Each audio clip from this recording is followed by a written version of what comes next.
teatro de la violencia. Prólogo. Y aunque la sangre se desborde de los labios o la mirada confiese soslayos de ira y destrucción, aunque se desgarre la voz en un grito de cólera o se produzca el crujir silencioso del ego tras el impacto del verbo preciso de cierto comentario agudo,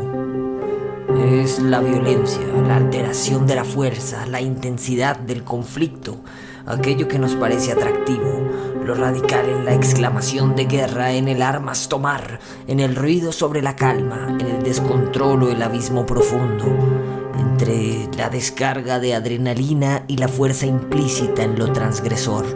más allá de las bagatelas sobre cultura y pedagogía, sobre salvación y soberanía, sobre intelectualismo y superioridad moral.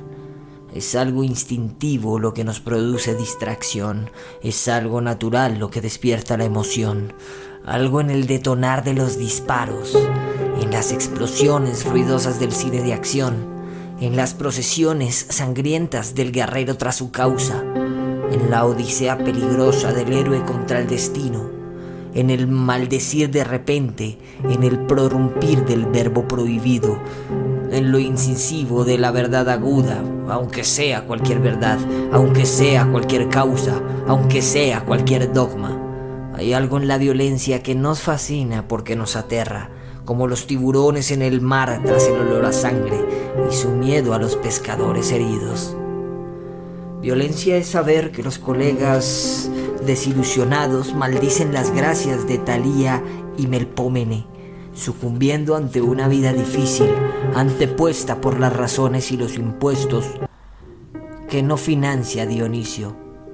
decepcionados de la bohemia fantasma y el glamour de las migajas, mientras la burguesía puede disfrutar con pocas quejas del atractivo privilegio de los dramas, financiándose entre familias repetidas y aplaudiendo sus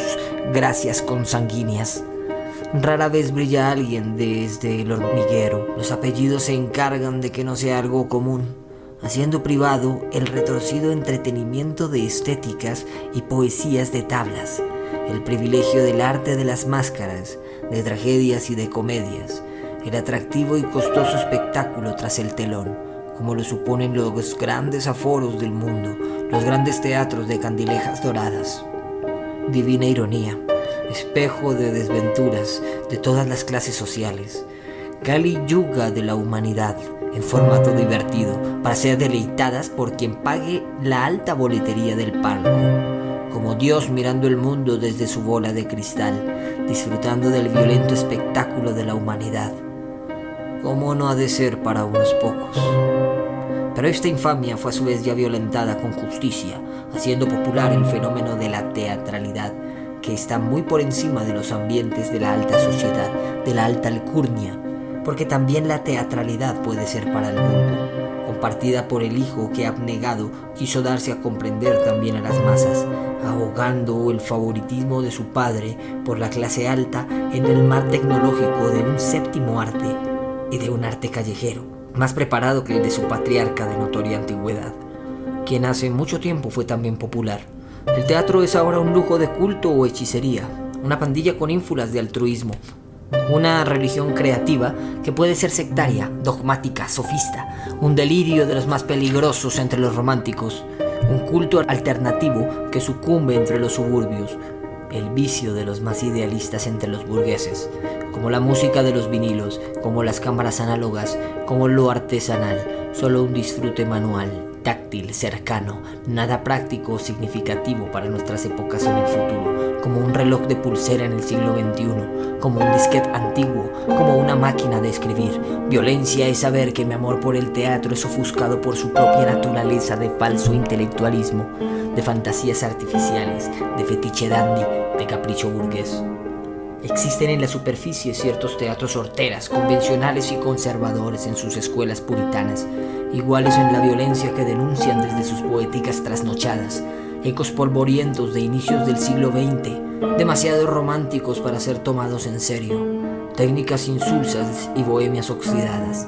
abusivos y violentos en sus arcaicas maneras, antípodas en sus causas haciendo verdadera su ironía, convencionales entablados de poetas idolatrados, altares de amuletos confusos, de cleptomanía espiritual, perturbadores líderes sociales, falsos profetas, emisarios de mala mentira, de peligrosa salvación y de amplia fanfarronería. A sus obras de teatro popular de precios imposibles, a sus denuncias para consagrados y entendidos, a sus disfraces de revolución, a su jactancia de salvador, a sus masturbaciones mentales de no ser financiados por caprichos burgueses, a costa de presupuestos estatales y censuras por condescendencia, a esos pobres teatros y mecenas que vendieron el alma por cualquier moneda, alegando que deben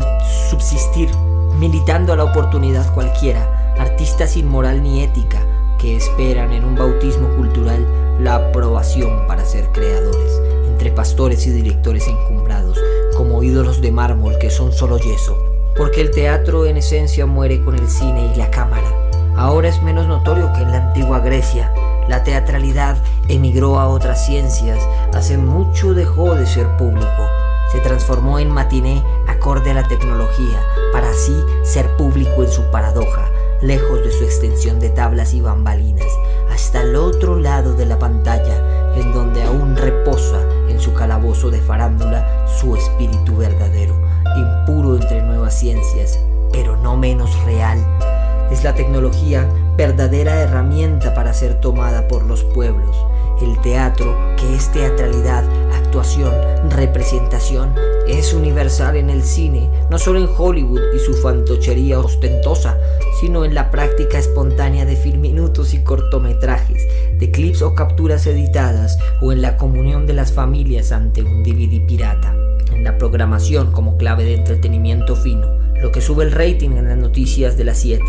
lo que podemos contar sin escatimar en detalle como el periodismo, lo que sucede en verdad, que es 100 veces peor que la ficción, haciendo de nuevo oda a la aclamada violencia como fenómeno, nunca como ideología, sin humanizar sus características de condición imperativa, de proceso, energía que adversaria se sacude, admiraciones que se hacen mayúsculas con la sorpresa, hermosa visualmente como la erupción de un volcán, energía inquieta que salpica, arte de la justicia a mano propia, arte de la catástrofe, arte de la guerra, estética del impacto que jamás pasa desapercibida. Por ello debemos estudiar su fenómeno sin hacer tabú sus maneras, sin confundirla con la ideología implícita que la provoca, pues diferentes mentes son causantes de su abuso. Quien culpa la violencia por su desborde, culpará al martillo por la mala construcción. La teatralidad violenta es entonces un conflicto visualmente exagerado, fuerzas en pugna,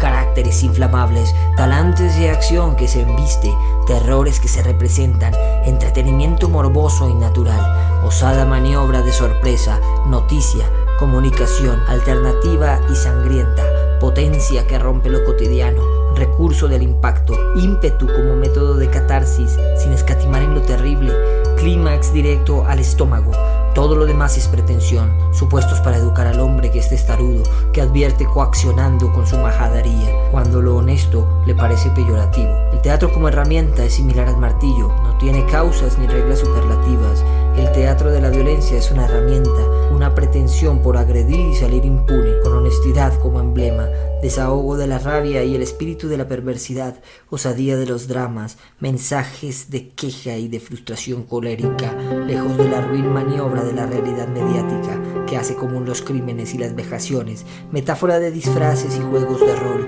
Asaltar, estallar, destruir, trozar, mentir y asesinar está permitido en esta quimera. El pecado es condición y causa, bombardea el orden establecido con sevicia creativa, comparte las imágenes más desgarrantes de la mente humana. De tu lado oscuro, descuartizar y bañarte en sangre es algo lícito,